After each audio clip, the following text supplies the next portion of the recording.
Wait, where's Carrie?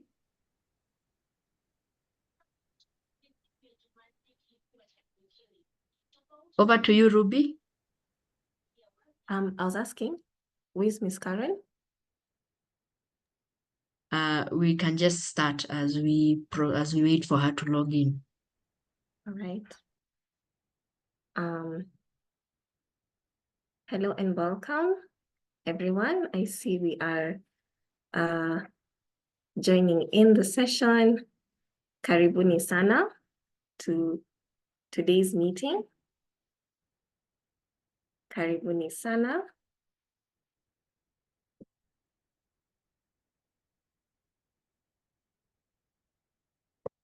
We'll start in the next about 3 minutes. We'll start at 7:05. Thank you everyone for making time for today's webinar, where we'll be having a very fruitful discussion about leadership and governance. So karibuni sana, thank you for making time. We'll join, we will begin in the next 2 minutes.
Karibuni sana and welcome to tonight's webinar.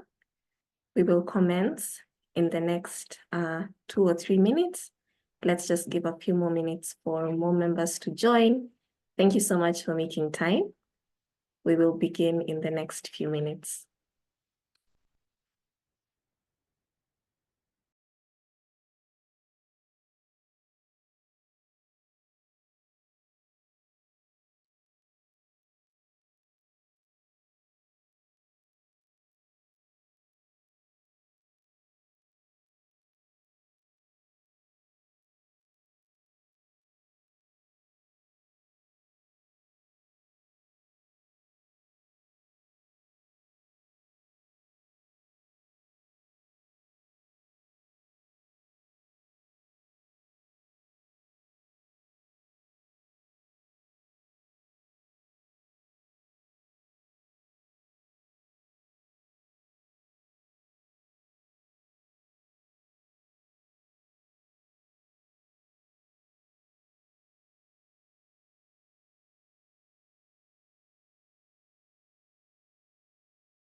Hello and good evening. Good afternoon and good morning. I see a number of us have joined us. I want to believe that there are those who are joining us outside of this country.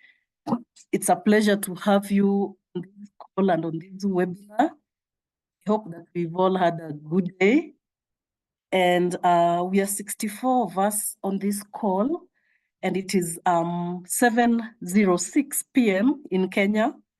And I want us to begin. Dr. Mary Claire, that's okay to begin? Yes, yes, we are ready when you and Ruby are ready to start. I think we can begin. One of our panelists will be joining us shortly, but I think we can begin now. One more time, thank you for finding time to join us on this call this evening. The webinar is on leadership and governance. We are focusing on the junior doctors so that we are prepared well for leadership roles in the healthcare. My name is Karen Oburu. I work at HealthStrat, and I'll be moderating this session with Dr. Ruby Oswere. Allow me to allow Dr. Ruby to introduce herself before we begin. Dr. Ruby. Thank you so much, Karen.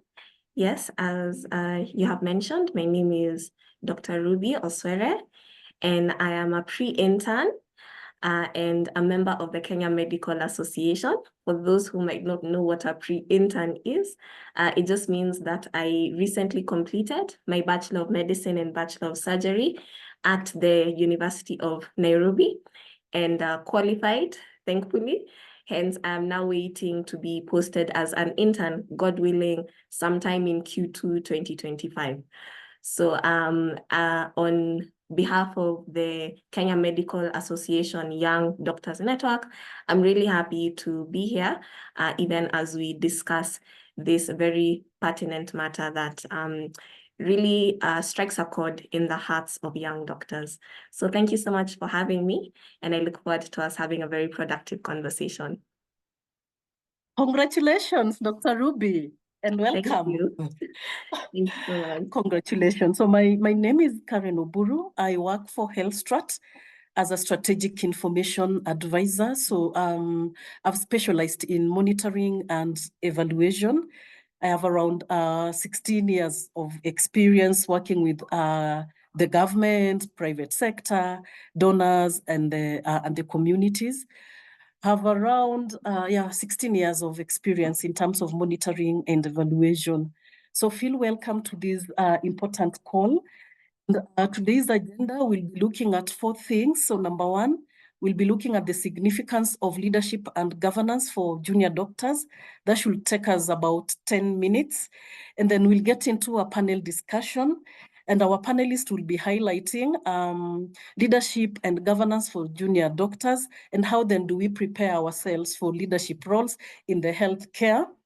Then we'll come into around 20 minutes of an interactive question and answer session, and just looking at how do we then shape the future of healthcare in Kenya. And towards the tail end, then we'll have closing remarks and a call to action.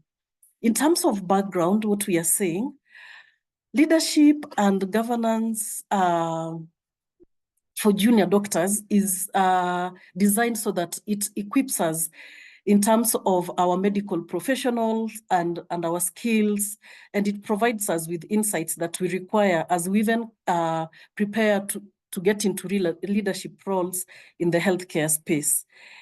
And what we are saying is junior doctors, they need to navigate complexities during their internship, in their early professional careers, like Dr. Ruby, you'll have to navigate complexities, and you'll be confronted with many challenges and opportunities that then will require strong leadership and governance skills. And we therefore believe that with this webinar, we will be providing practical guidance on leadership preparation to address some of the common mistakes young leaders make, and to also offer strategies for managing difficult work environment. And I'm excited that our panelists consist of seasoned professionals and in the health system strengthening space and in terms of leadership and governance. So they'll be able to, delve into, some of the challenges and opportunities that we have in the healthcare space. I'll briefly mention about the doctor strike that we had in the recent past in Kenya. And I think this is also very critical as we even get to discuss some of these issues. And during the doctor's strike that was experienced in Kenya, it basically highlighted some of the challenges within the healthcare system. And it underscored the urgent need for young doctors to step into leadership roles. When we have young doctors stepping into leadership roles, then they're able to understand what are the needs of other young doctors out here, and how then do we need to take care of that. This strike was also driven by issues around poor working conditions, inadequate pay, especially for the interns, and also just an under-resourced healthcare system in the country. And this illustrates some of the problems that some of the junior doctors that we have currently in the country will face as they even go out to practice.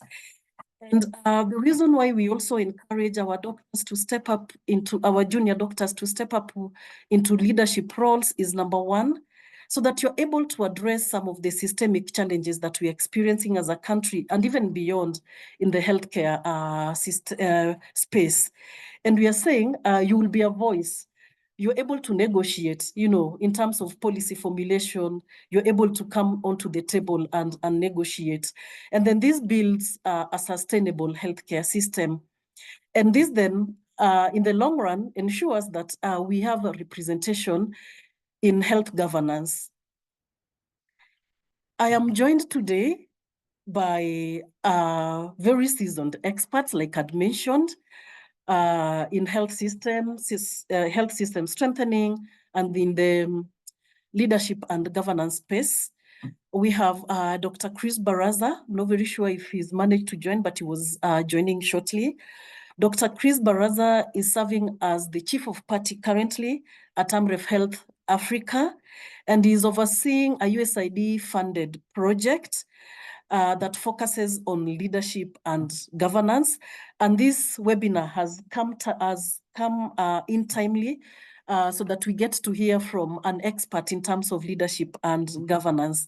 He's a medical doctor with over 15 years experience and expertise in HIV and reproductive maternal child health and adolescent health programming. He's also has research and health system strengthening with a focus on governance in health. His interest is on co-fertility, focusing on fertility aspects among early childhood cancer survivors and persons living with sickle cell disease. Dr. Chris Baraza, feel welcomed, and karibu sana to our discussion today. Our second panelist is Dr. Joy Mugambi. Karibu sana daktari. Dr. Joy Mugambi is the Vice President, East, Central, and South Africa for the Commonwealth Medical Association.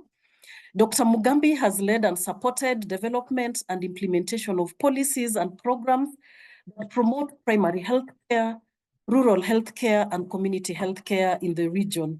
She has over 23 years of experience in primary healthcare in various settings and capacities, including clinical practice, teaching, mentorship, and research. She is currently a practicing family physician focusing on health system strengthening, health financing, and policy making.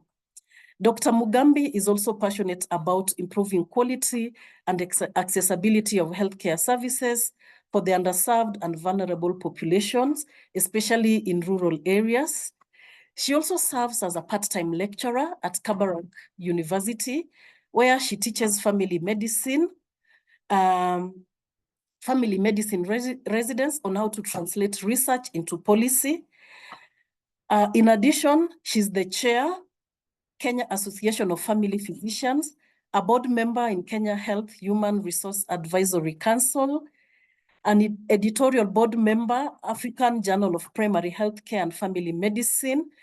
She's also a member of WONCA, Mental Health Working Party Council member, and WONCA Rural Working Party. Outside of work, Dr. Joy enjoys birding, conservation, farming, and outdoor activities, including fitness. Welcome, Dr. Joy. Our third panelist is Dr. Mary Claire Wangari.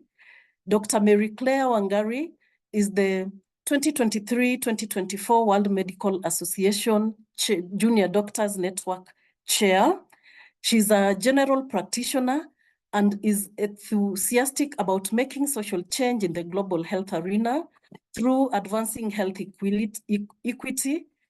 Her servant leadership spans mainly in youth-led, health-affiliated organizations and at national and global scale.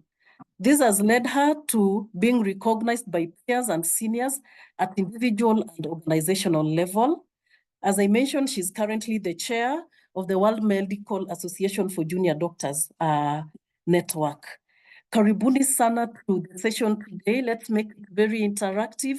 We will utilize the chat option. If you have questions, any areas of clarification, kindly utilize the chat option on the webinar. Then when we come to our session on Q&A, we'll also give an opportunity for Q&A for around 20 minutes. Karibuni sana to this webinar. And I want to hand it over to Dr. Ruby. Over to you, Dr. Thank you so much, Karen, for the lovely introduction and opening remarks, just acting as a perfect prelude to our discussion today. So as Karen has mentioned, we are going to start off with a panel discussion. As you can see, we have quite an experienced team on board who we know will be able to offer a wealth of knowledge when it comes to this topic of leadership and governance. So if you'll allow me, we'll kick off right away with Dr. Marie, who is going to just start us off literally from the beginning, right? We have many young doctors joining this webinar. Some might not have had any experience in leadership. Some might be interested in it from a point of necessity, as we all, know the saying that necessity is the mother of invention, such that if one is dissatisfied with the current leaders that they see, then it can spur a desire to do better, to know more about what it looks like to be a leader wherever you are. So my first question directed to you is, if someone has never had any leadership experience, right, how can they best prepare themselves for potential leadership roles in their internship, residency, or just basically early stages of their career? So this is, I'm sure, a topic that you're well versed in since your leadership journey began quite early. So I'll hand it over to you, Dr. Marie, to tell us more about how to begin. Yes. Thanks, Ruby, for that. And I think the best way I can summarize my leadership journey is to say everything. If you forget anything I say in this presentation, just remember the quote I gave at the start, which is everything comes full circle. I'm here because we hosted the International Youth Day activity about a month ago at the University of Nairobi, and we had a speed mentorship session as a KMA Human Rights Committee, and one of the speed mentorship questions was on leadership and governance, where one of our moderators, both moderators took part in that exercise. That is Miss Oburu and we realized that leadership and governance cannot be summarized in a speed mentorship setup because it's quite broad, and that's how this webinar has come into being a reality. Besides being the chair of the Junior Doctors Network for the 2023-2024 mandate, I consider myself a lifelong learner, and some of my teachers are here on this call. My very good mentor, Dr. Joy, is also on this call, and she'll share her insights. And I think moving forward is the question that I had was, if I have never had any leadership experience, how can I best prepare myself for potential leadership roles, whether in internship, whether in medical school, residency, or in the early stages of my career? And I'd like to say that the medicine practice automatically creates leaders, whether you like it or not. From as early as you passing your exams and being told you have the marks qualified to join medicine, you're already set apart as a niche of people who are able to lead their communities or lead their fellow peers in matters to do with how everything moves around in the health systems. I'm sure when you're in first year, when you got that calling letter to join medicine, people were saying, we now have a doctor in the family, even before you graduated 7, 8, nowadays it's 7 or 8, 9, 10 years later, because of how fast universities adapted to the pandemic, which was also a leadership and governance gap, because you realize the universities that adapted quickly to the COVID-19 pandemic had their graduates finishing at least 1 year later, as opposed to other universities where they were added for 2, some even 3 academic years, 3 calendar years into their academic calendar. And in the era of ChatGPT, I decided to have a conversation with my ChatGPT on leadership and governance and my own experience. And this was a summary of the answer that ChatGPT gave me, which was refined now in the slide. And the first things is, if you're preparing for leadership roles without prior experience, there's several ways you can position yourself effectively. For myself, my journey in leadership and governance in health began as early as first year. That was September 10th, 2012, when I was chosen as the class representative for the first 6-year program in the new millennium. That was 2012. And it was an interesting time being class rep. I was the only class rep who stayed the whole 6 years as a female. The male class reps would either resign or just say it's getting too much or too heavy in each academic year close to the end of year exams. And I also tried to run away and say things are getting heavy, but my classmates were like, no, you're the class, you are our class rep, we will support you. But the boy child wakue ngumu pia wao wapate. So in English, the male allies who I got as my fellow class reps were the notion of my class was that I am the main class rep, so they will support me. And for the male class reps, they are male, they should be a little bit more stronger in the role and more proactive in the role. And that's really how my leadership started, because from that, I ended up joining the university leadership, which is called AMSUN, Association of Medical Students of the University of Nairobi. I was a second vice chair, and we had to fight for that role to be given to my class, just because we were, as I said, we were the first 6-year program class. So all the classes ahead of us were 5-year programs. So even how the curriculum was being taught, I had to, I remember many a times you're given the curriculum, you're told this is what should be covered in the 6-year program. The lecturer comes into class, they are confused, they are rushing over topics because they think you're a 5-year class, and you realize that even them, they probably haven't been debriefed properly on how they're supposed to handle with us. And you find now that you're in a situation where you just have to adapt and deal. And now Kenya Medical Association became my safe haven once I was introduced to them when I was in my 3rd year, going to my 4th year holiday, when I did a research idea I had on what are the mental health issues that face medical students in a new curriculum in the student body. And we got to present it at the Kenya Medical Association conference in 2016, as well as the Kenya Psychiatric Association conference in 2016, fully sponsored. And that's how I learned my niche, that my niche was not sitting in, fine, I was a class rep, I had to attend all lectures, but my niche was also seeing challenges, doing a small research on them and publishing papers. And it's something that I still love doing up to today. And that is why I said you have to seek out small leadership opportunities if you're passionate about it. And for me, one of the best ways I learned was through volunteerism.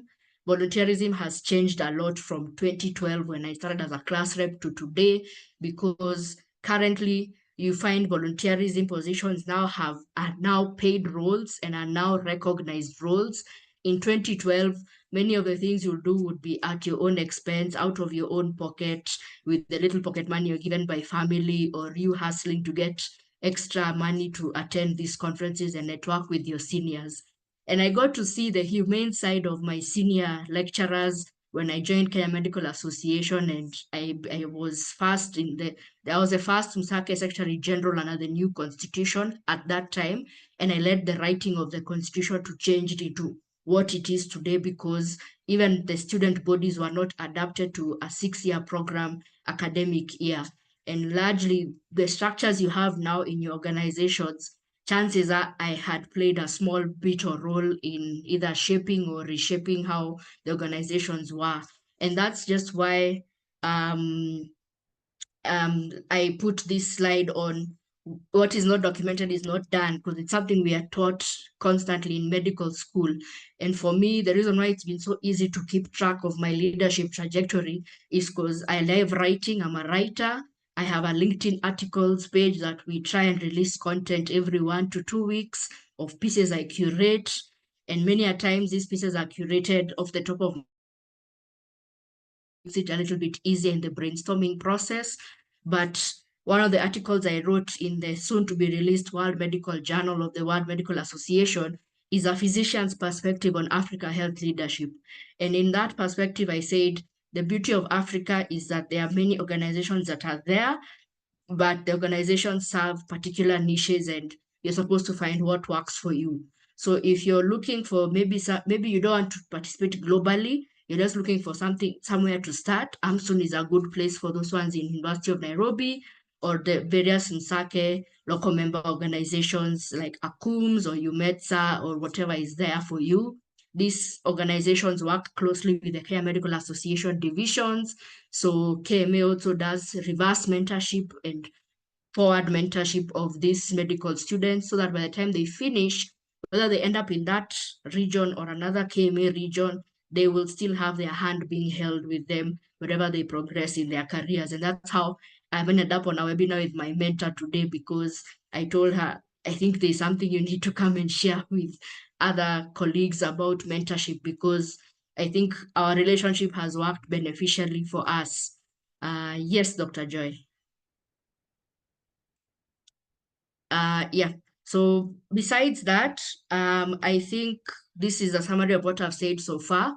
And my main 4 lessons I came up with was 1, experiential learning through introspection and reflection.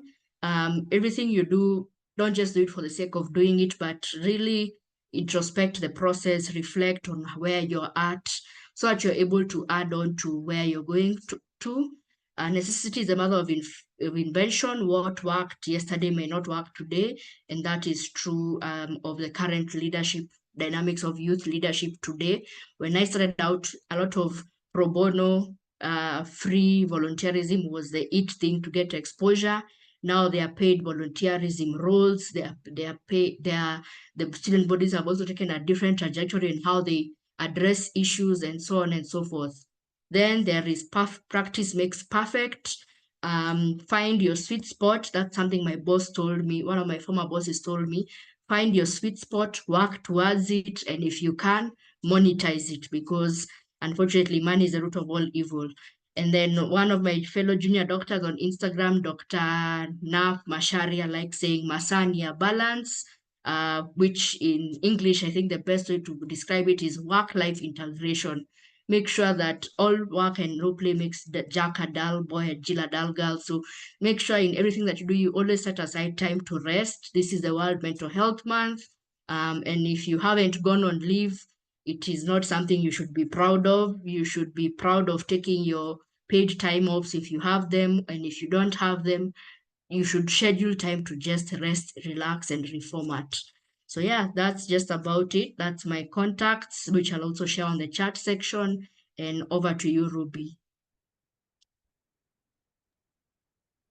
Thank you so much, Dr. Marie, for that presentation. I believe all of us have really learned something from your story and from your journey. I see some questions coming in the chat box. Let's keep them streaming in. We will have a dedicated Q&A section at the end. So let's keep the conversation going. So our next member of the panel is the esteemed Dr. Chris Baraza. As my co-moderator Karen introduced him, he's the Chief of Party at Amref Health Africa. And just to continue the conversation, right? So we started at the beginning, like how to start, what does leadership look like in the early phases? So now those who might be familiar about the stages of forming a team, you know, there's the storming, there's the forming, etc. So there's a process to it.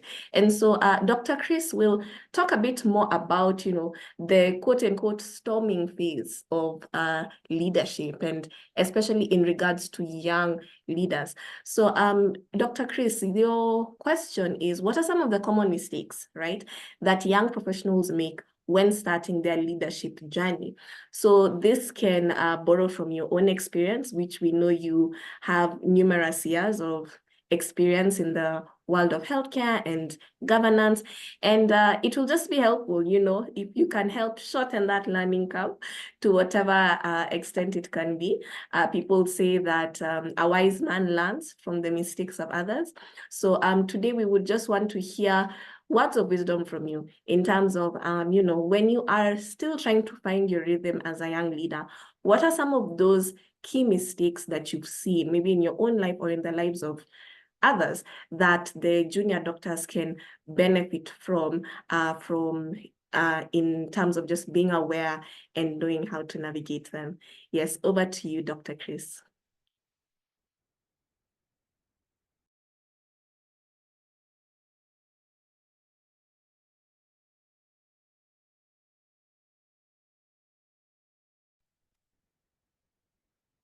Just confirm you can hear me.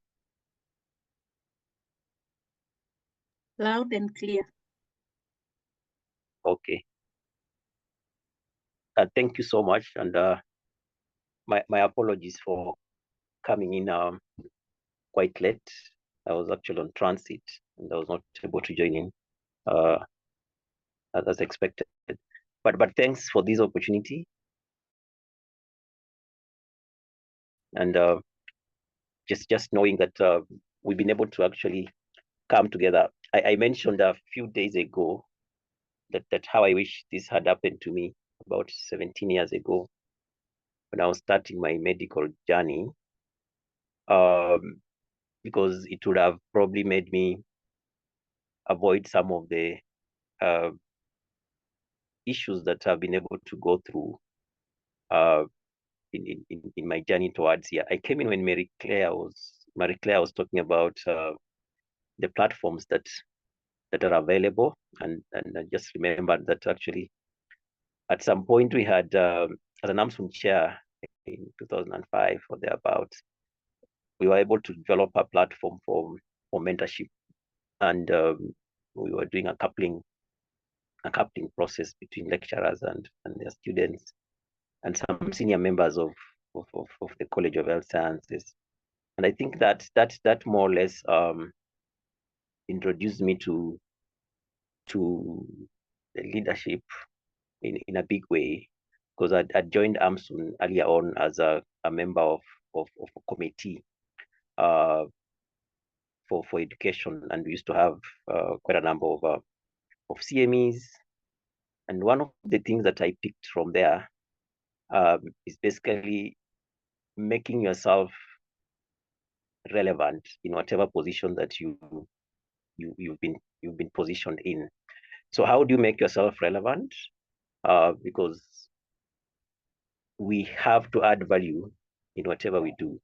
Sometimes we take it for granted, whatever leadership position we've been given, and we don't give it the thought that it desires. And one of the mistakes that you can do as a young leader is for you not to project or pronounce yourself to that position so that people can recognize your value addition, because the world somehow moves on if you don't add value. The world has very little patience for people who are not bad adding value to others. So you really need to come in at that early stage and identify with what can you be able to add value with. So having added value to the Committee of Education at that point in time, when I actually vied as AMSUN chair, it became very easy for me to get it. And one of the things that I made sure that we actually enforce is putting the local learning system within the university, so that we can be able to actually learn from each other and have that platform of learning. The second thing that I want to talk about, and I'll also include that with the experiential learning that we are all looking into, is as an intern, you definitely become a leader. And I have an experience where day 2 in maternity ward in Thika, and a mother comes in. She was a young girl. She was about 17 actually. She had postpartum hemorrhage and she ended up dying, unfortunately. So what surprised me basically at that point in time is that the nurses, some of whom were very senior, they asked me to take charge and talk to their husband and break the news to their husband.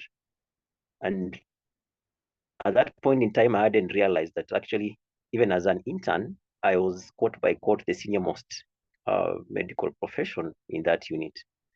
So I had to act very fast and take that position and be a leader and just be able to talk to the husband, who was so mad at that point in time, and try to calm down issues as the nurses and the midwives actually complimented what I was doing. But it projected me into a position, and even as we get into internship, as we become medical officers, that's one of the things that you may find yourself in, that automatically you become a leader in whatever you are doing. You automatically become a leader, and you're able to actually engage. So how do you pronounce yourself when you are faced with such a circumstance? Because sometimes no one will tell you that now you are taking leadership, but there'll be a vacuum. Nature abhors vacuum. So you may find yourself in that position. So one of the things that you may not want to do when such circumstances come is for you to not show up and take that position, because it will send a negative message. And from that, what I can say is that the team in the department were quite impressed, and actually I became again a leader for the interns. So I became in charge of the interns, because they mentioned that I was very pragmatic and I presented myself very well and handled the situation very well. And the feedback that was given to the consultant at that time was that I think there's potential for this gentleman to be able to rise up to the occasion when faced with circumstances that are a bit difficult. So one of the mistakes that you can do as a young leader is not confronting very difficult situations and shying away from engaging, because you'll find yourself in certain scenarios that maybe are very difficult for you to engage in, but you have to just be able to work towards that. In view of the time that we have, I'll be able to just talk about the third thing that has affected me over time, and that is being a bit patient as a young leader, and being ready to learn from the people who are ahead of you. And I think throughout my journey, I've been lucky to really have my hand held by a number of my senior colleagues through a mentorship. It may not be very formal, but I always identify different mentors at different during different scenarios. And of late, I've actually embraced the issue of coaching, which is slightly different from mentorship. And have learned a lot in the process, and I've been very patient, picking from my mentors. Sometimes it's not very, very easy. One of the mistakes you can do as a young leader is for you to expect to achieve a lot within a very short time, because there are some things that you can only pick through learning and not through studying. So you may read and say, I have a master's in leadership and governance, or I have a master's in health systems, for instance. But when it comes to practical aspects of making decisions, there are some that can only be learned through a process of experiential learning. So being patient makes a lot of difference, helps a lot, and being ready to learn from people who've been there before, and just being consultative in as much as possible, so that you can be able to really engage and be guided. Because as a young leader, you need a lot of guidance from the people you look up to, a lot of coaching, a lot of mentorship, so that you can be able to learn some of these things that are never picked out in school. So allow me to stop there for those three aspects. One is just showing up when there's a position for you to taking up the position. Two, not shying away from taking responsibility. And three, just being a bit patient and ready to learn from the people who are ahead of you, for you to be able to navigate some of these very difficult situations that you may find yourself in. Back to you, and thank you so much. Thank you. Thank you so much, Dr. Chris. Very, very potent points given there. And just to, go back to what Dr. Marie was mentioning about, just that experience that comes with age, that comes with time. And we really do appreciate your nuggets of wisdom when it comes to how to now avoid some of those common mistakes and common pitfalls when it comes to leading as a young doctor and as a young professional. Excuse me. So now we'll go on to our third panelist, who is Dr. Joy Mugambi, also very, very experienced in her own right. And she is going to be discussing what I would consider to be, one of the most critical parts of leadership. And that involves actually followership. Many times when it comes to a leadership role, either say you have the choice to take it up or not, or you are appointed, but you had prior knowledge, you know what to expect. But when you think about it, you, as a follower, many times you don't have so much control over who leads you, So what happens when, fortunately or unfortunately, you land in the hands of a leader who is not very considerate, who is not very collaborative, who does not demonstrate some of the positive traits that we have had being mentioned here, dealing with a difficult boss, with a difficult internship coordinator, a difficult med soup. So the question to Dr. Joy is, how can I navigate working under a harsh or inconsiderate leader? Because one thing about life and being young is that, before you climb the hierarchy, you're going to be doing a bit more following than leading. So how can we follow well, even if maybe the leader might not be ideal? Yes, over to you, Dr. Joy.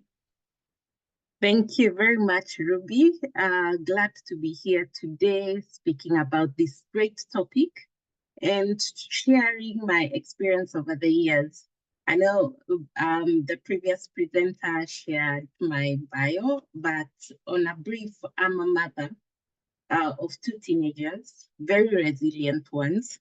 And in addition, I've been married for 20 years. I still have the same partner. That tells you resilience is high.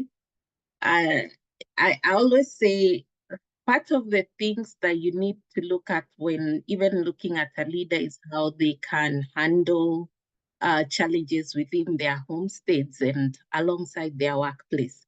I've had a house help who we've hanged on around each other for 18 years. She's brought up most of my children. She's literally become family. And part of the life workspace can be very harsh, and you'll end up finding that you'll have a harsh condition around you.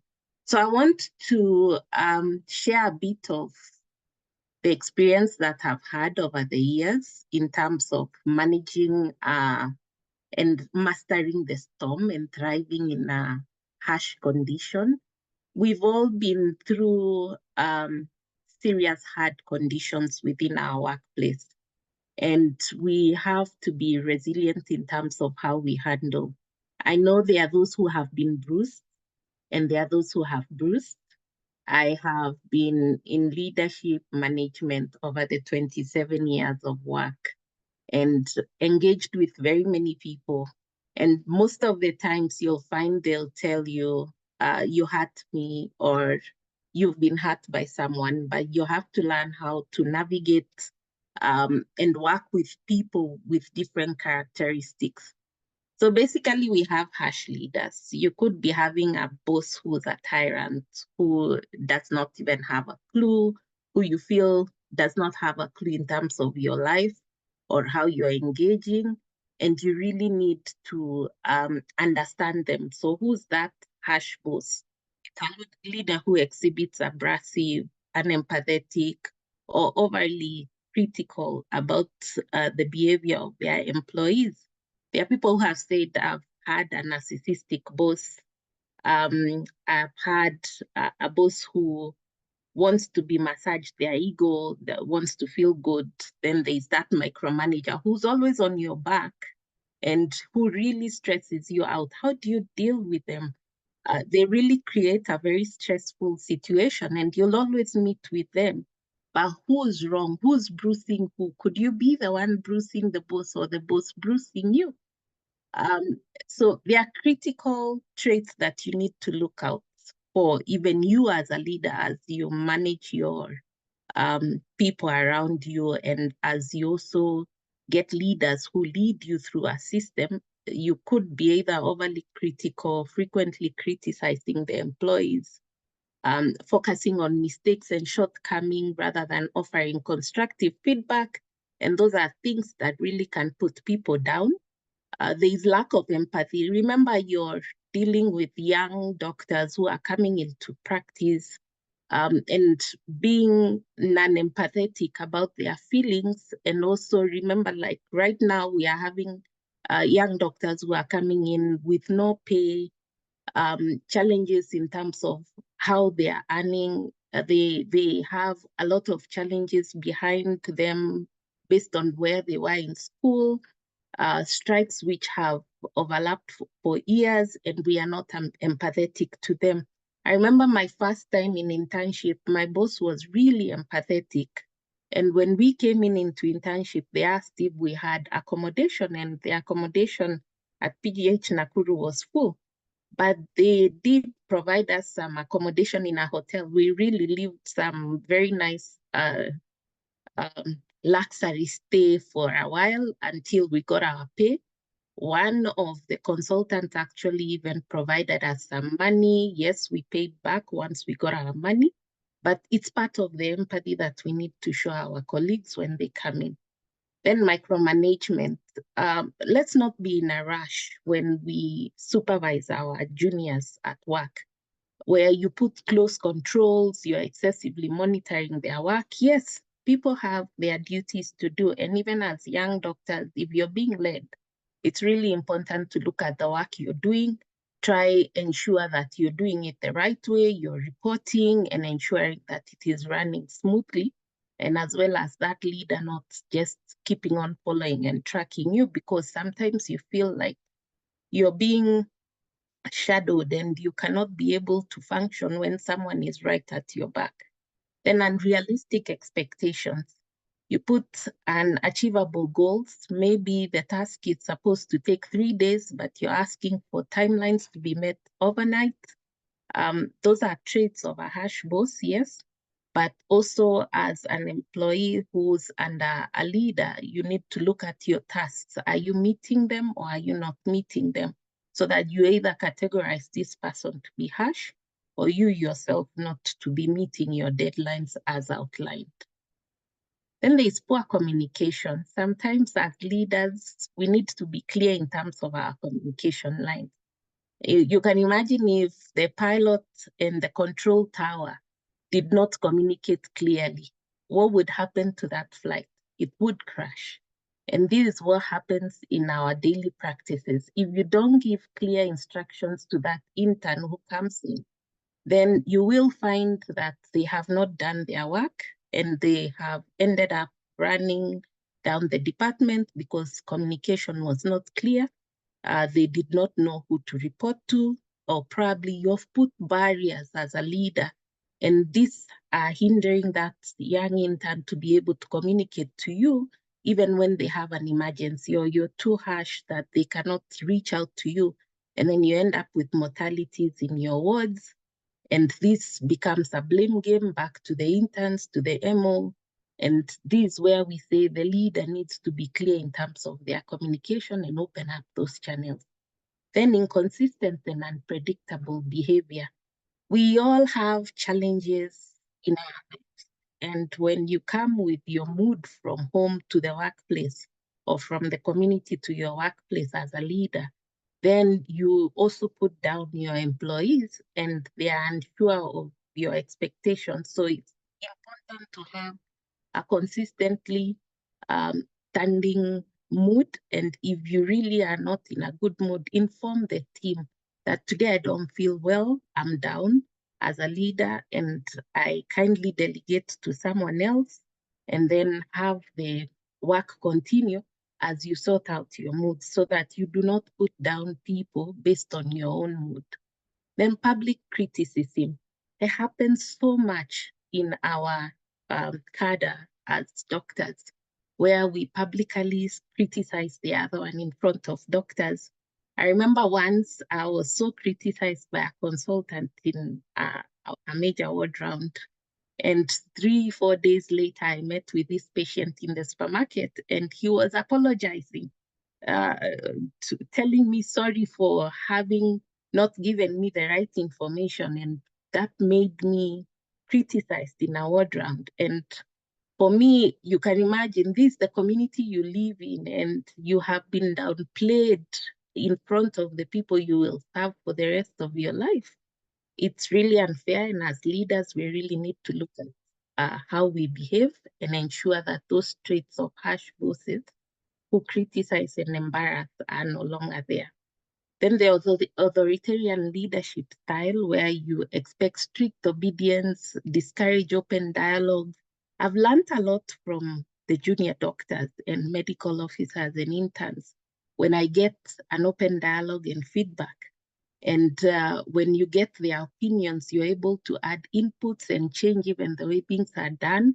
You cannot continue working the same way as 1920, when things were very different, and now we are in the era of 2024. You really need to also have an open view of discussions that you get from the young ones. So what's the impact of harsh bosses? We've been through them, we've been hurt, we've faced the low morale, we've had decreased productivity where there's stress, fear, and because of the constant criticism, with reduced work performance. Then there's high turnover, where we are seeing people now leaving the workplace and burnout, where people are really burnt out and cannot progress. And the end point of burnout is also suicide, and things that we really did not anticipate even in the workplace. We really need to look at how we support. We also need to assess your situation. If you're in the workplace, you have a toxic boss or a boss who's hurting your feelings, evaluate the leadership intention. Are they bruising you because of their personal style, or is it a malicious intent? Because hurt people. And remember, you as a whole person, you'll heal that person.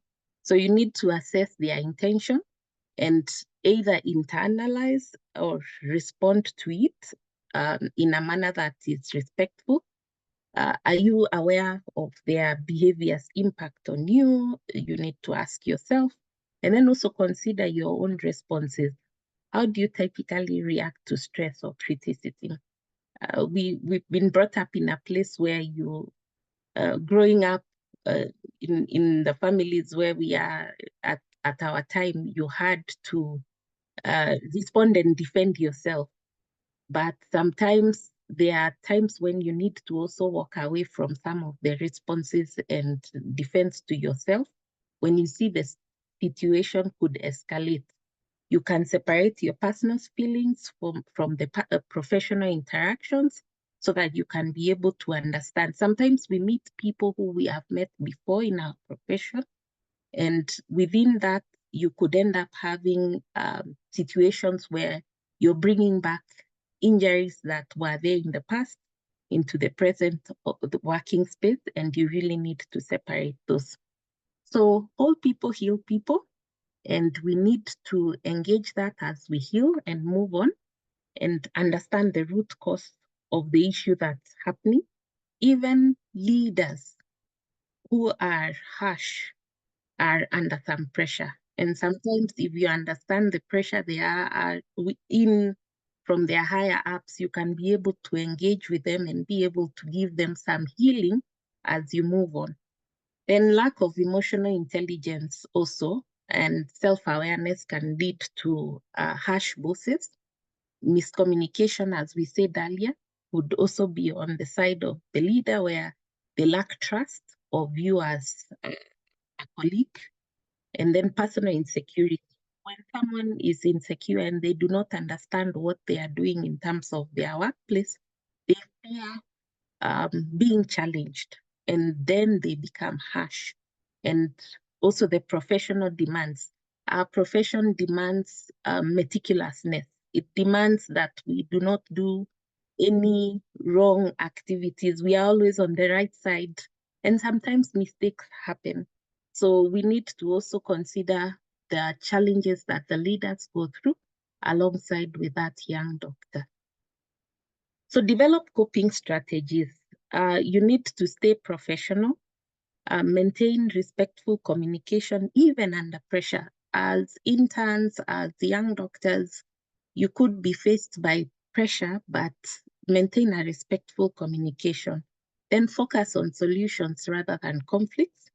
Set boundaries. Sometimes you need to set those boundaries so that you can have better mental health, and ensure that they are clear and you have informed the other person that I can't do this beyond this time because my work does not entitle me to do that, or my logbook does not entitle me to do what I'm being asked to do beyond my usual. Use assertive techniques without being confrontational. We've seen interns lose it at one point. I remember during our cohort, someone broke a cupboard door because the nurse was not giving them the medication that they wanted to be able to conduct their services. So they didn't have dialogue, but they broke a door. And that is where it becomes confrontational. If probably they used something more assertive, they would have been able to get maintain the door in its status. Then document. We've seen issues arise amongst young doctors, medical officers, and their seniors, but there was never any documentation. It's always hearsay, and gossip is never acted upon. So as young doctors, if something is happening to you, if you're having conflict with a leader, do not massage ego. Ensure you document, you keep it as a record, and inform the other person that I have put this as a record. Communicate as much as possible in writing, if possible, even on phone. And as we also communicate on phone and document, do not throw insults or hurl issues that are derogatory even on social media, because those even end up putting you in problems. Then enhance communication, adapt active listening, have constructive feedback. When you're having constructive feedback, talk of I, not we, not you, because when you talk of I, it's personalized. It's you and your feelings, and you're expressing them to me as a leader that what I said yesterday. I felt bad based on yesterday's incidents, not you made me feel bad yesterday. You'd rather use I felt bad because of yesterday's incident at 2 p.m. when we were doing ward rounds and I presented a case to you and I ended up feeling bad about what happened, the discussion that went out. So that way the leader is able to understand and hear you out. Probably they didn't do it intentionally and probably they thought you were not having any bad feelings about the incident. Then build emotional resilience, manage your stress. You as an individual, make sure when you're stressed out, take time to rest. We've heard from Marie Claire. Practice mindfulness and relaxation techniques. Develop a support network. We've had that also from Marie Claire in terms of how she has developed a supportive network. Also Dr. Baraza. Myself, I've also had quite some supportive network, which is really key. Then focus on self-improvement. Keep studying, keep improving yourself in terms of your education and also your professional growth. Then continue to learn and grow professionally, maintain a positive attitude despite challenges. Surface above, even a submarine, as much as it goes down underwater, it always brings up itself to view the upper ground, to see if things have calmed down. So always maintain a positive attitude. So mindfulness is the ability to know what goes on in your head without taking the bait and acting on it. And I've told colleagues time and time again, when you see someone making noise to you, they could be baiting you. And it's time for you to shut down and be mindful and listen to yourself. Listen inside your head and ask yourself, where is this taking me? Do I need to react or submerge? So don't take the bait, just submerge. Go away from that hook, which is about to take you, because it could bring you down professionally and take you away while you're arguing with someone who's on a breakdown of their own. This is a good book that can really help you. Happier, How I Tamed the Voice in My Head, Reducing Stress Without Losing My Edge.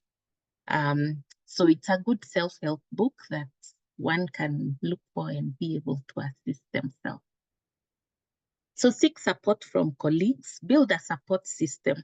I always say I'm open for support. I'm open for mentorship, informal and formal, with the experiences in my home, mentoring 2 teenagers, working through my marriage and having my own social life. I am open to mentor as many as possible in various aspects, not just profession. Share your experience with trusted co-workers to lighten the burden, but remember, your co-workers are not always your friends. So you really need to think twice as you also share your experiences, because you could end up being deep, but look for a mentor who can be able to support you. Then engage a HR and supervisor when appropriate. When you see things are escalating to a bad point, please engage your HR and ensure you address issues professionally if they become unbearable, because you really need that HR support and ensure that you do not lose your mind as you work or lose yourself as you work. So then know when to move on. If you can't find joy in your workplace, not me, if you can't find joy and happiness in your workplace, find yourself and be able to know when to move on. Assess the long-term impact. Is the environment affecting your career growth or your mental well-being? You need to ask yourself those questions. Then consider other opportunities, because opportunities are many out there. Do not hang on to a bad situation because you think you need the pay. You need to find yourself. Begin exploring options if the situation doesn't improve, and then plan an exit strategy if necessary. But do not bang doors as you plan your exit. Remember, this door could be yours again. So exit with decorum, with ethics, and ensure that you exit in a way that if tomorrow you need to come back, you come back in peace. Then takeaways. Stay professional and assertive, and focus on resilience and emotional intelligence as you work. Know when to seek support or move on. And mine is to say thank you. People do not leave bad jobs, they leave bad bosses. As the bosses who are online today, be the good boss and make sure the work environment is good for the people around you. And those, the young ones who are working in situations that are harsh, seek help, talk to someone, but also find yourself. Thank you. Wow, what a lovely, lovely presentation. Thank you so much, Dr. Mugambi. That was really impactful and helpful and relevant. We really do appreciate you breaking it down for us and really helping us to understand it, just starting from like what creates a bad boss and then now how to navigate a bad boss. So thank you so much for that. So our last question will be what I would consider more of a quick fire, right? So we've had extended conversations with each of our panelists on the various key areas that we allocated to them to present about. So now, even as we are winding up the conversation, we want to get practical, right?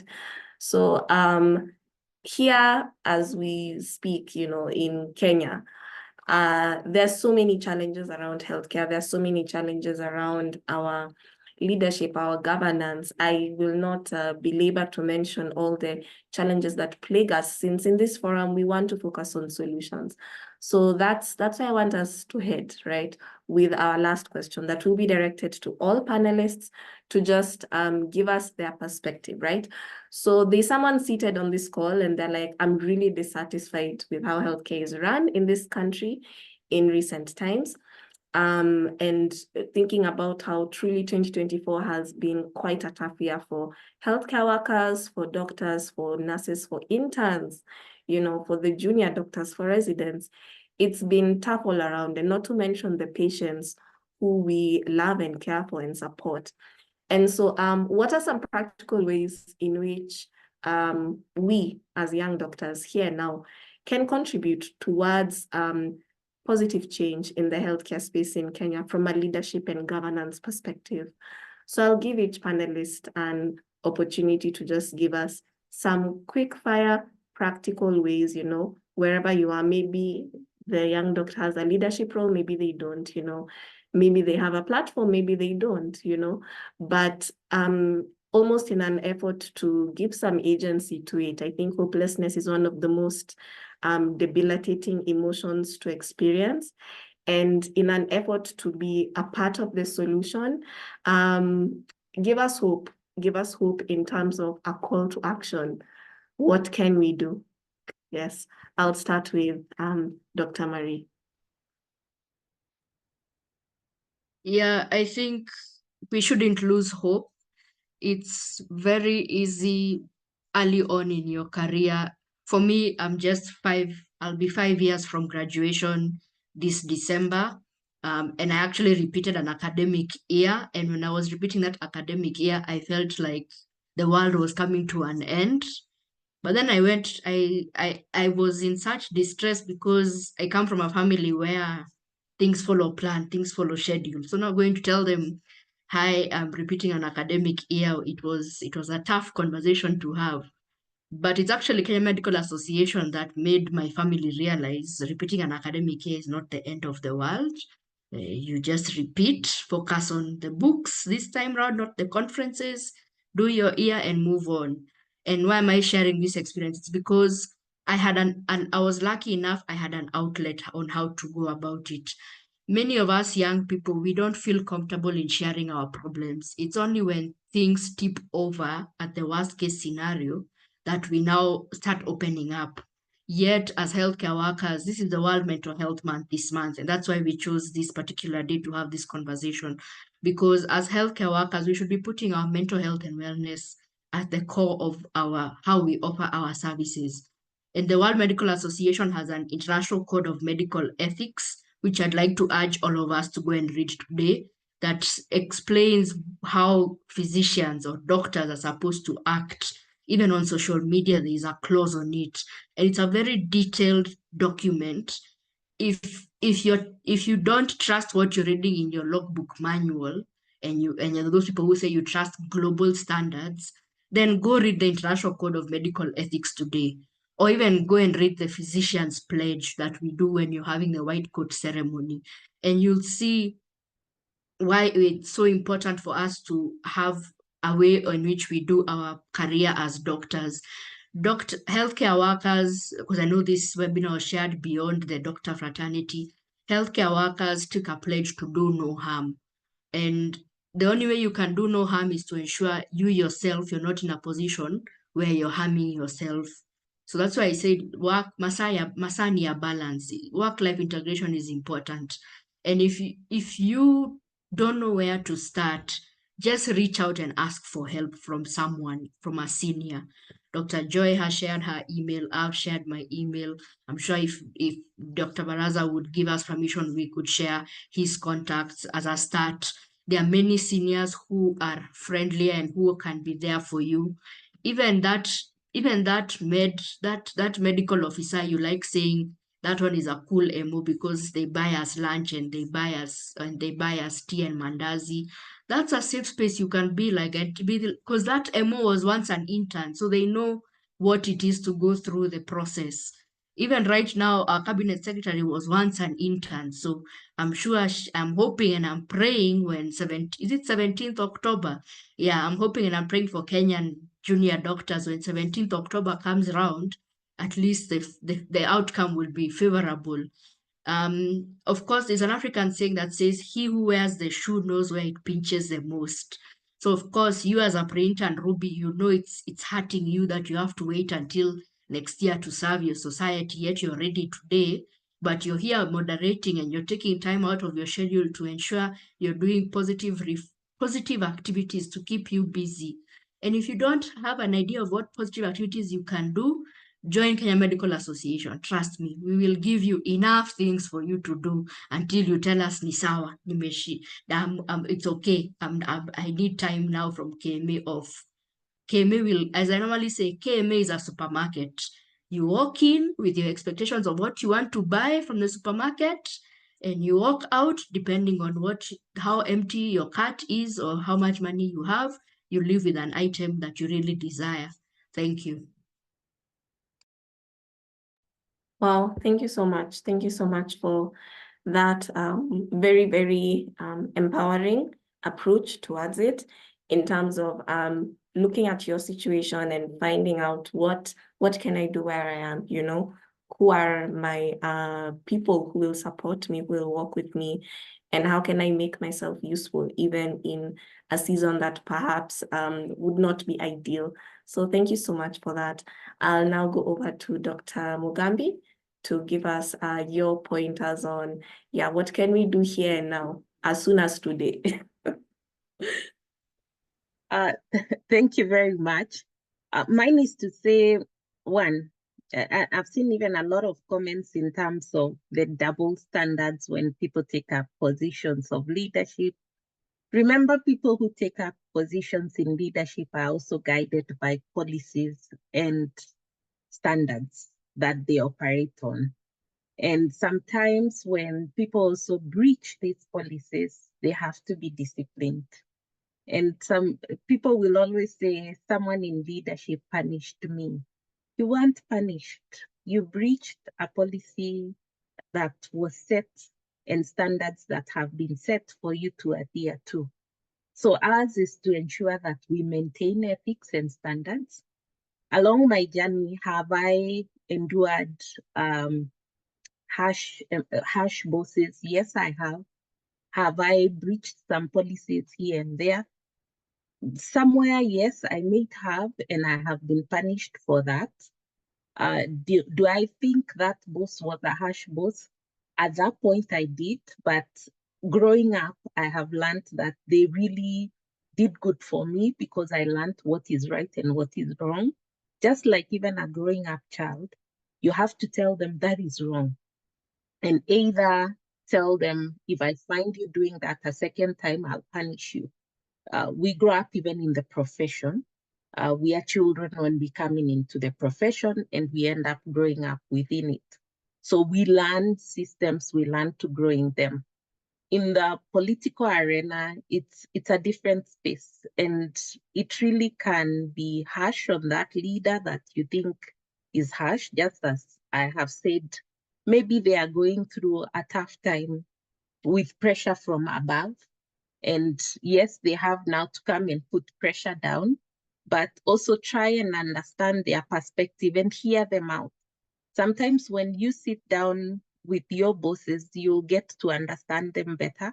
And it's really, really nice to even find time to say hi, just to say hi. High up here, it gets very cold there.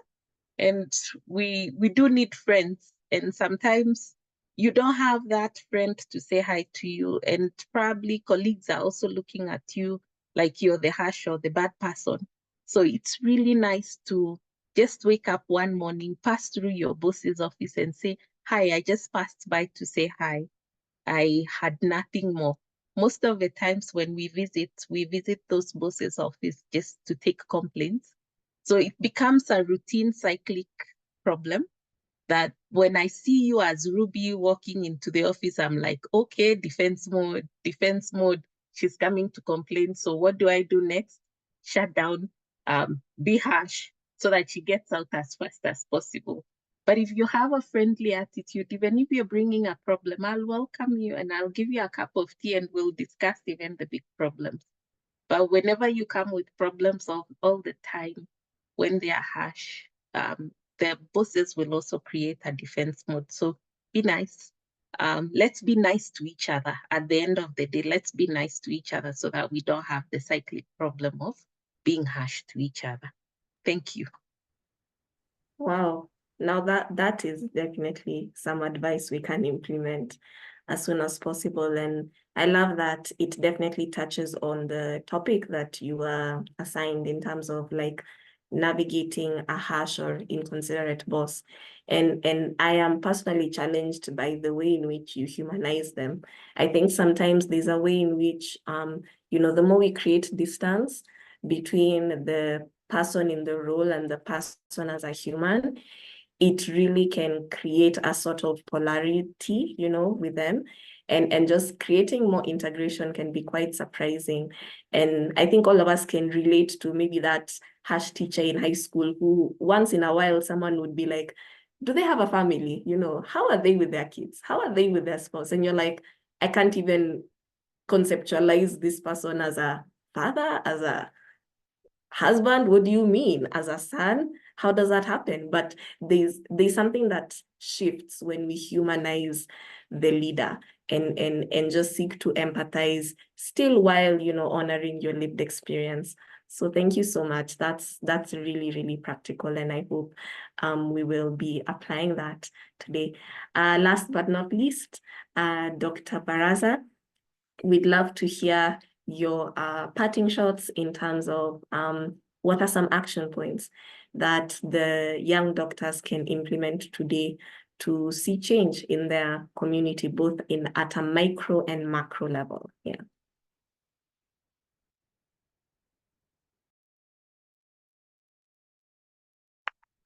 Thanks, Ruby, for that. When you asked that, it reminded me about a poll I had about 2 weeks ago with some of my colleagues. And the question I asked is, on a scale of 1 to 10, how much do you trust the Kenyan health system as we speak now? And given a time, I would ask the same question to the people on this panel, or rather on this in this call. But what I could just give feedback in terms of what I got, because I got about 4.5 average out of 10. To a very great extent, actually, Kenyans are fast losing trust in our health system. And probably things have been happening over time that made them give me that relatively low grade, or in terms of what is going on.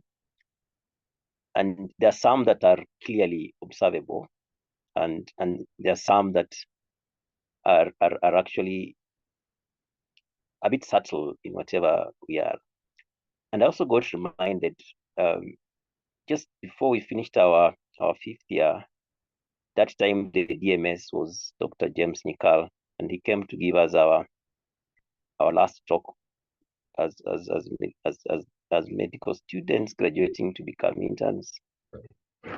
And at that point in time, Dr. Nikal mentioned that in the next few years, internship is not going to be a guarantee in terms of payment, that you are likely going to use the word stomach. And we booed him and said it's not possible. How can an intern doctor stomach? Fast forward a few years later, actually that has been the case, that interns are not being employed. And he actually guided us and told us, you better start preparing your CVs, because very soon you are going to be interviewed for positions. Because Joy and I remember very well that it never used to be that way. It was clear, you finish medical school, you get internship. In fact, I developed my CV when I crossed over to the NGO world, because I never had a CV. And if you asked a generation of myself and maybe Tina Joy and that group, most doctors don't have CVs, because we never thought we needed them at that point in time. It was guaranteed. So one of the parameters definitely that tells us that probably our health system has not been very well managed is if you could use that as an indicator that even doctors are not being hired immediately they finish internship. It could be a measure of how not so well our health system is operational. But then you ask yourself in terms of how did we reach here? And I'm speaking about that because I really need to have this very clearly communicated to all of us. 3 days ago, it was on a Sunday actually, I was having a conversation with one of the teachers, and I was actually complaining in terms of how a number of counties right now are not paying their doctors, because a good number of counties, actually doctors have not been paid for 2 or 3 months now. And he challenged me and told me, you guys slept on the job. When teachers were up in arms in 2010, 2009, ensuring that health education is not devolved to the counties, you guys were busy in your clinics and in your wards and theaters. You never came up to advocate for a national mechanism equivalent to a TSC, and the constitution was passed. So it will be very difficult for you to revert back to that mechanism. Whereas teachers that time, they had a very strong union that advocated that the TSC remains at national level. Because you not hear of teachers going without salaries, largely because they are being handled at a national level. Why am I mentioning that? I'm mentioning that because even as young doctors, or even as doctors at my level, we need to be involved at all times. Don't assume that someone will advocate for what you only know, what's right for you. So get involved in this process. When there's going to be community engagement and there's going to be public participation, Joy will agree with me that more often than not, you go for those public participation engagements, for instance, and you will barely see any medical profession there. You'll just see other people who pass some things, including construction of theaters. And sometimes if we are not there, we are not present there, then we will not be represented. And what happens basically, if we are not there during such kind of engagements, then the guys from the roads will come and say, pick that money from health and put in roads. So they will construct more roads at the expense of the hospitals. Then we'll keep on complaining that you've not been involved, when there are avenues that you can actually take part in. So wherever you are, whether in the counties at national level, there are some platforms that we should actually be actively involved in for us to be able to have our voices listened to, and so that we have a decision made at that point in time. And basically, usually I talk about this and say, yeah, matters to do with decision making, matters to do with governance, matters to do with where do we put resources, who makes what kind of decisions. It's based on our involvement. It's based on our engagement. Long are the days when doctors were taken as a special category, a special cadre.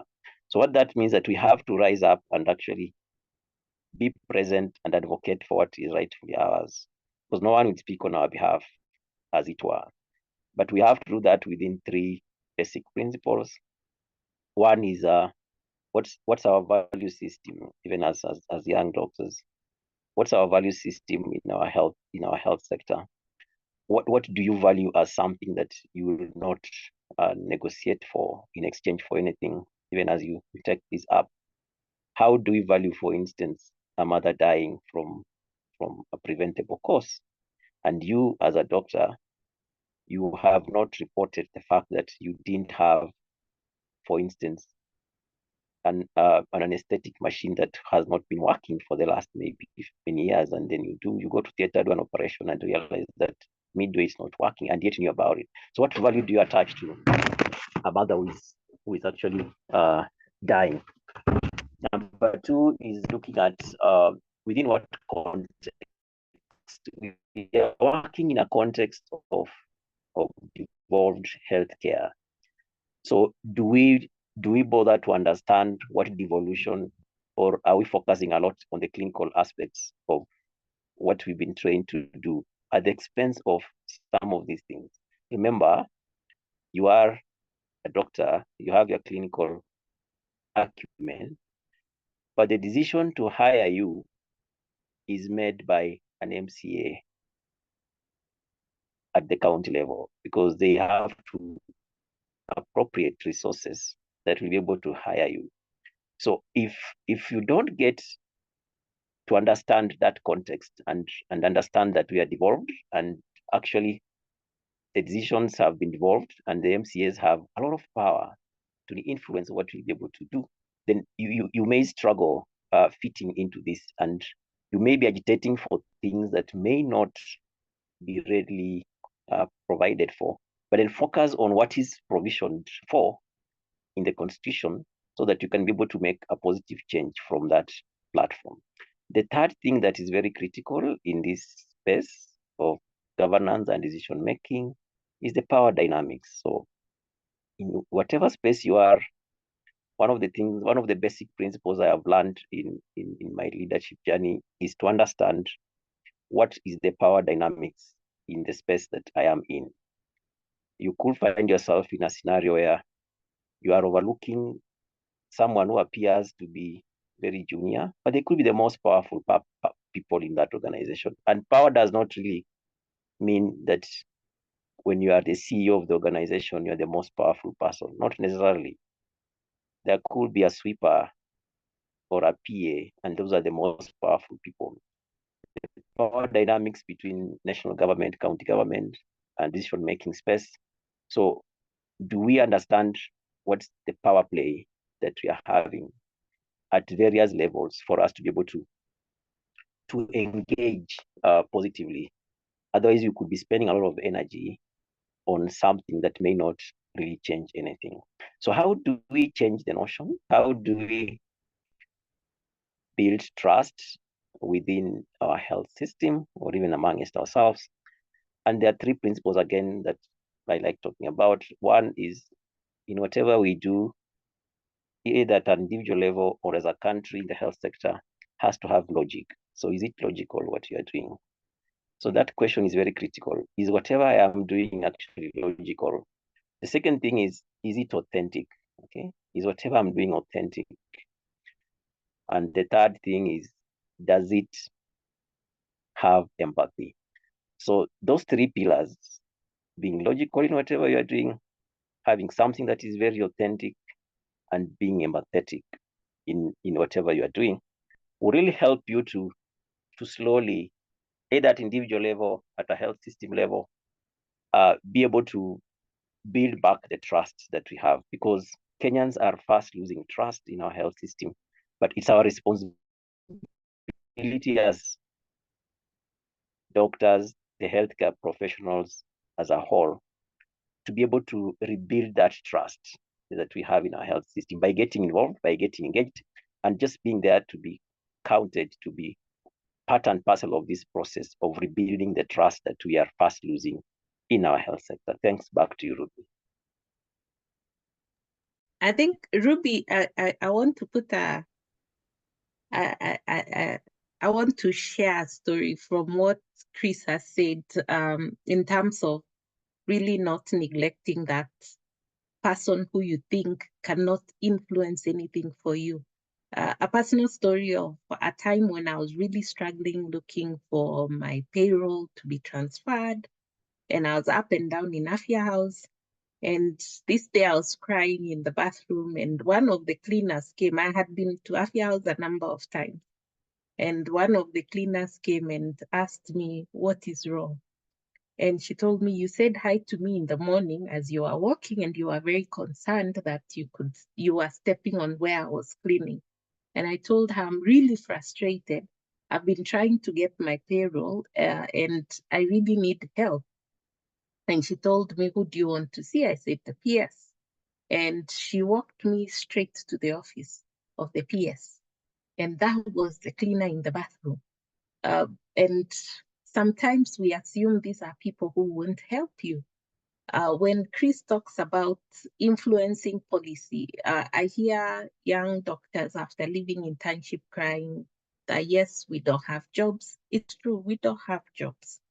But the people who are influencing policy may not be us. And you have the opportunity to take up these places where policy is influenced. There is opportunity for you to be campaigning for 2027 in your regions and be able to sit in that county assembly. Who said you're not enough? Do you always have to be a doctor? Can you influence policy at the right place? You don't have to be in clinical service. You can lead elsewhere. Get in there. Just try and influence policy while you're within, not while you're outside. And truly, we need to see you at public participations. It really hurts when you sit in a public barasa. You've prepared a presentation with even graphs and pie charts, and the people you're presenting to are not professional. And they ask you, why do I need a theater?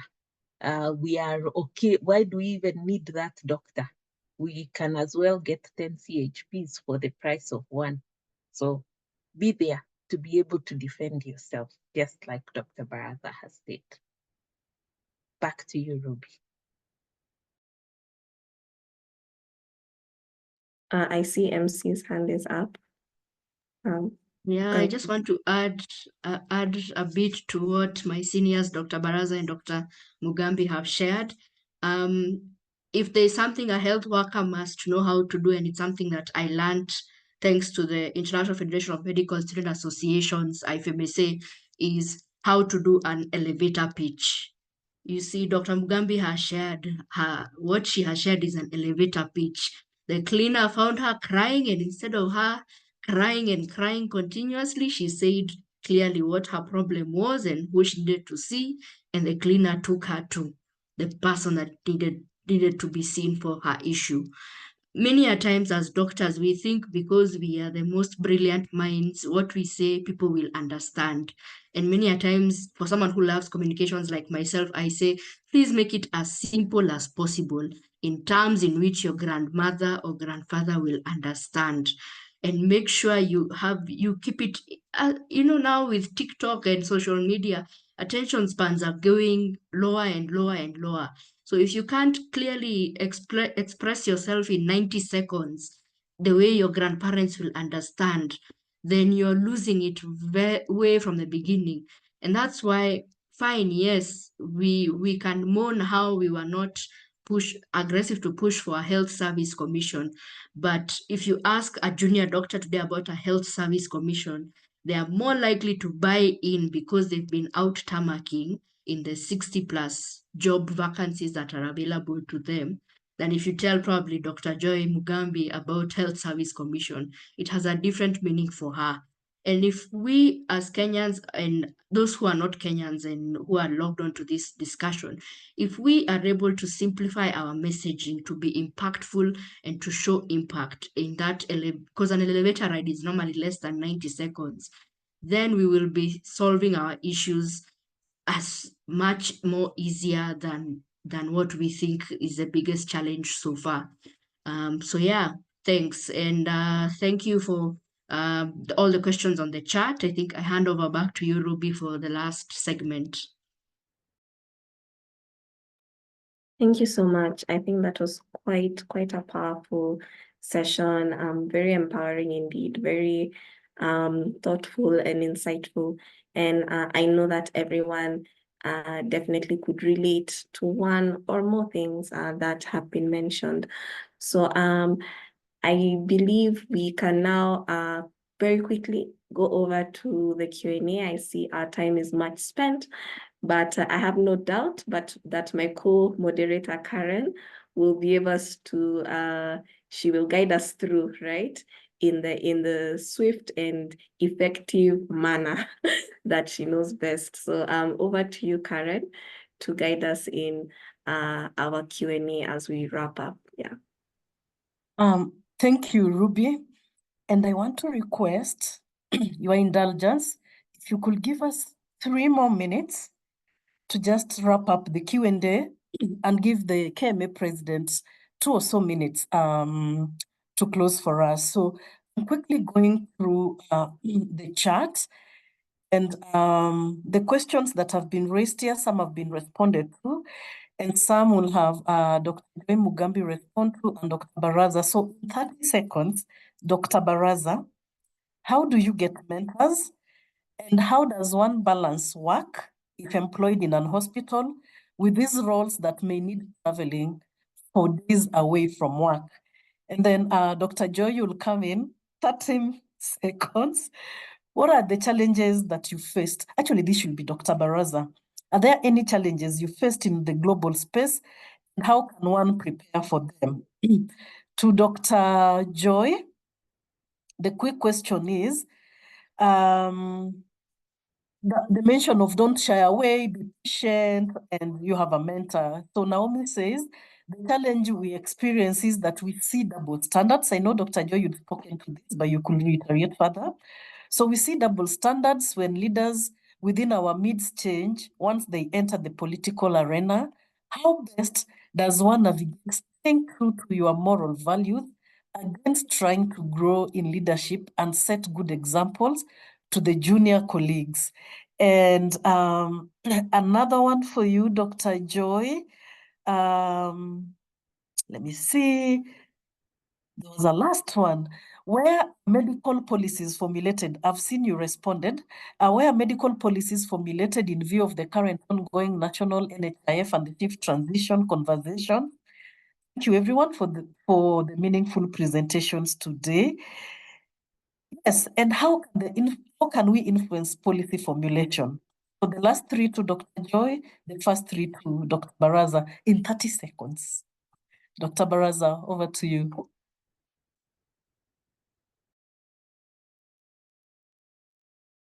Oh, okay.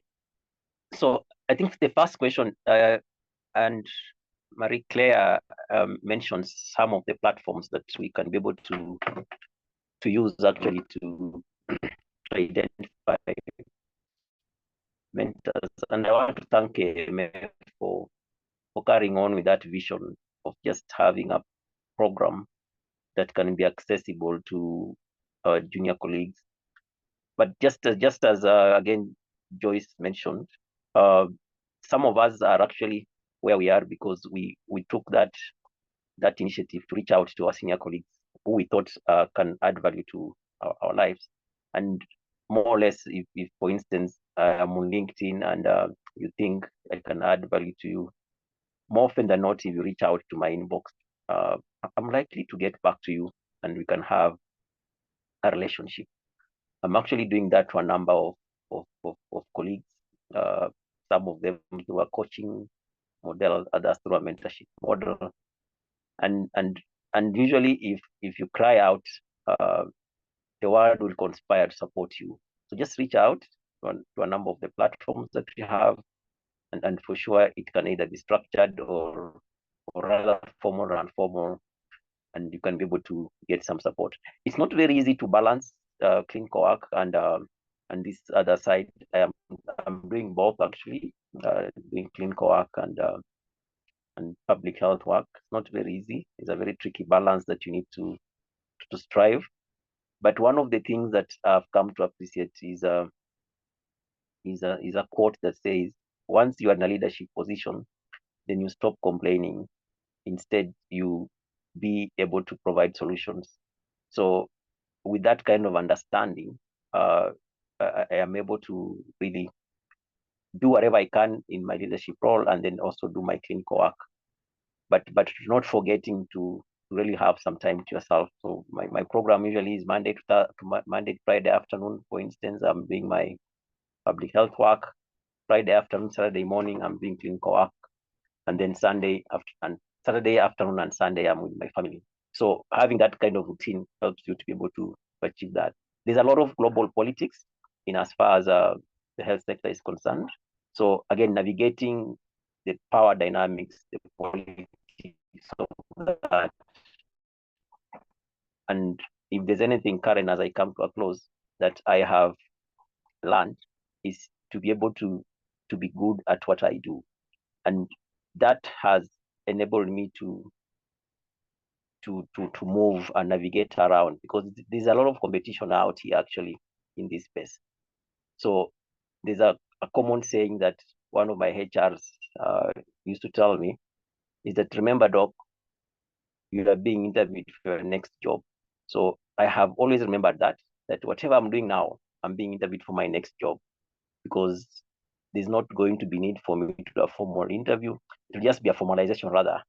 But chances are I'm already preparing myself for the next job. So I have to do what I am doing right now very well, so that I can be able to project myself to the world out there. Thanks. Back to you, Karen. Dr. Joy, quickly.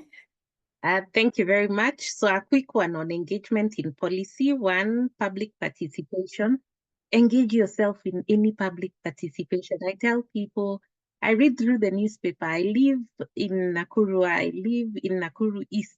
I participate vehemently in matters, policy direction for my sub-county and also for my county, not just because I work in it, but because I live in it and I want to see change in it. And where I need to, I participate in the public participation. I write memorandums and I participate in community activities and engage with my community. Do you have community groups? Are you in your community WhatsApp? Do you know your member of county assembly? Do you know your MP? Do you know? Because people ask, how did you get to a certain board? Know your people. You've got to know your leadership so that when you're spoken in an office somewhere, they can as well vouch for you. So participate in community activities so that you get known who you are. You just don't get paid for the work, but volunteer yourself for your community. Number two, politics and work.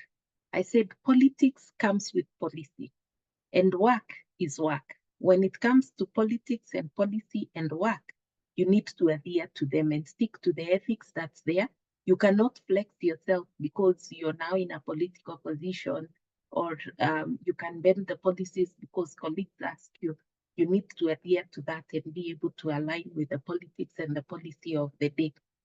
You've asked something about travel. Let me add something about that. I travel a lot.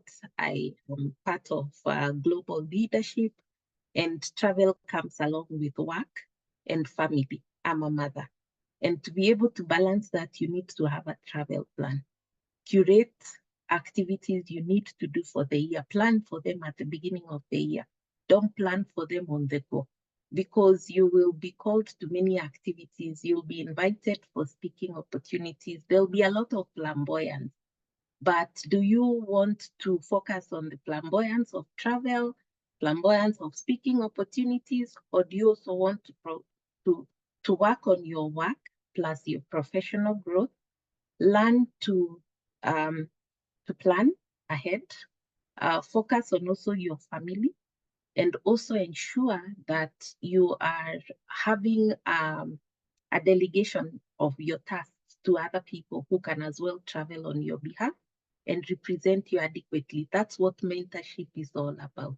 If you can be able to hand over to someone else, you've mentored them to take up even what you do and move on with it. We are not growing young, we are aging. And with age comes lots of responsibility and also lots of inabilities. So give an opportunity to a young person. Thank you. Thank you, Dr. Joy, and thank you, Dr. Baraza. We were joined, it was a privilege, let me say that. And we were joined by Dr. Simon Kigondu, KMA President, 2022 to 2024. And as we come to a close, allow me to welcome Dr. Kigondu to give us a vote of thanks, his closing remarks, and conclude this discussion, and we call it a meeting. Over to you, Dr. Ray.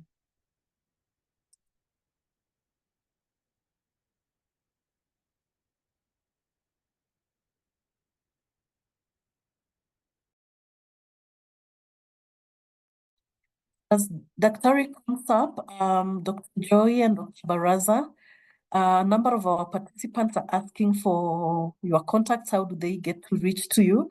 I believe that that will also be shared with us. Dr. Simon Kigondu, if you can hear me.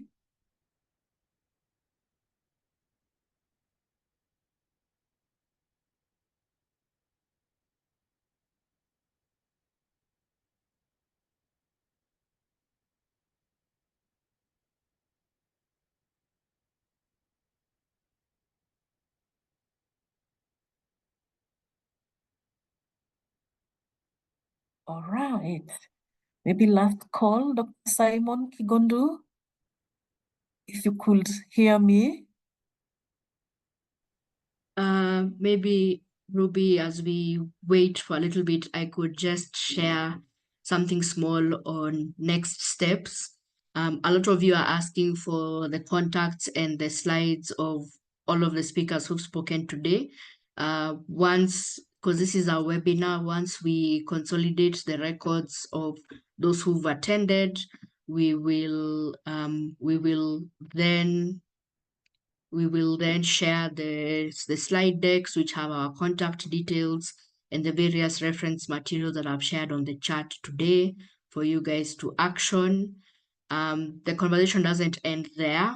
Then Human Rights Committee, this is the first activity of the month. And then next week, we have a packed tail end of the week.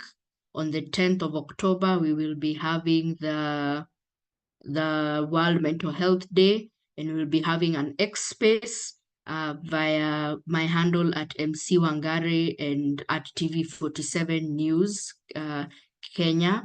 And the topic for the discussion next week on Thursday is global health diplomacy and mental health.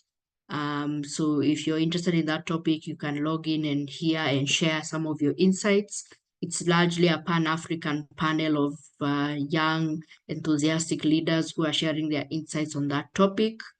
Then on the 11th of October, on Friday, we will be discussing the theme of the World Mental Health Day, which is prioritizing mental health and wellness in the workplace via Dr. Simon Kigondu's TikTok handle at Simon Kigondu1.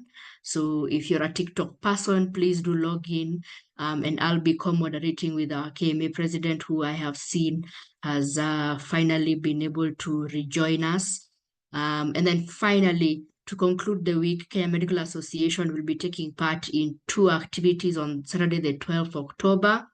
The first activity would be the MindFest 24, hosted by Chiromo Lane Medical Center at the UON Chandaria Towers, where Dr. Joy Mugambi will be representing the association and sharing insights on a panel. In addition, we will be having our second set of speed mentorship and our first Thriving at Work panel on the sidelines of the Medical Student Association of Kenya Fun Day at the Mount Kenya University Pavilion. You guys are welcome to attend if you're based in Kenya. And if you want to take a shot at leadership and you want to be a mentor to some of our younger colleagues on Saturday, don't hesitate to reach out to either of us via the emails that you will get in a couple of days' time. So now I'd like to hand over to Dr. Simon Kigondu to give us concluding remarks, and then we can wrap it up at 5 past the hour. Thank you for being with us.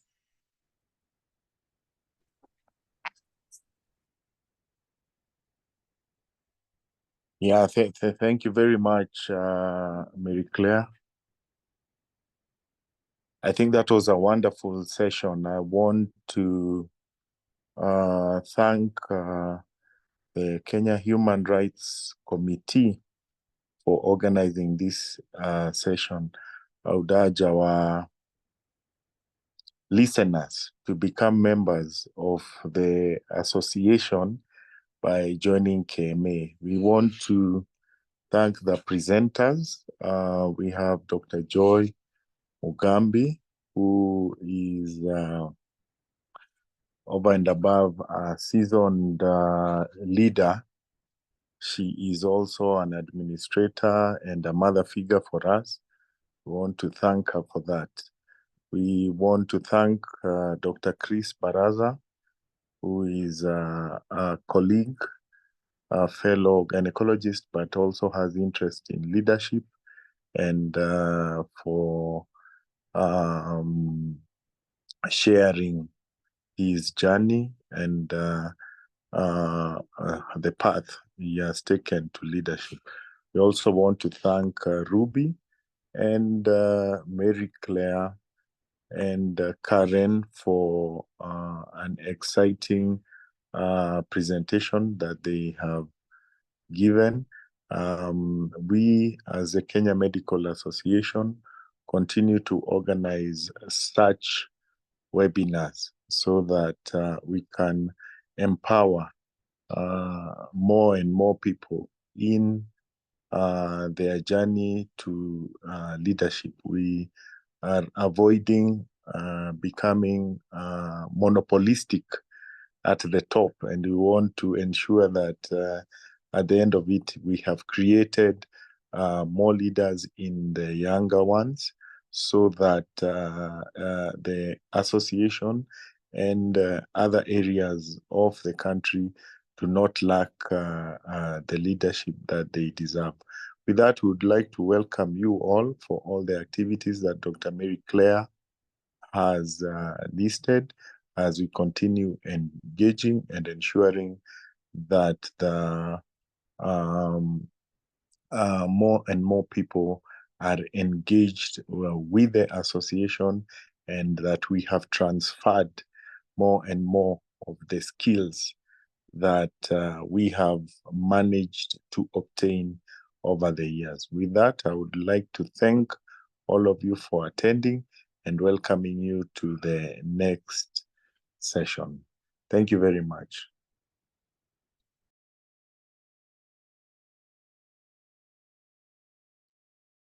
Thank you very much, Dr. Ari, and I believe all our questions have been answered, and we leave this session empowered. We know what needs to be done, and we want to call it a webinar. Thank you so much for finding time. We look forward to similar conversations in the near future. Thank you and goodbye. Have a good night. Thank you very much, Karen. And thanks to all the attendees. Thank you, everyone. Until the next discussion. Bye. To my Thank you. colleagues from IPPHL, Yeri, and the rest, thank you. Nice to see you. You have a global feel. Thanks, Yeri.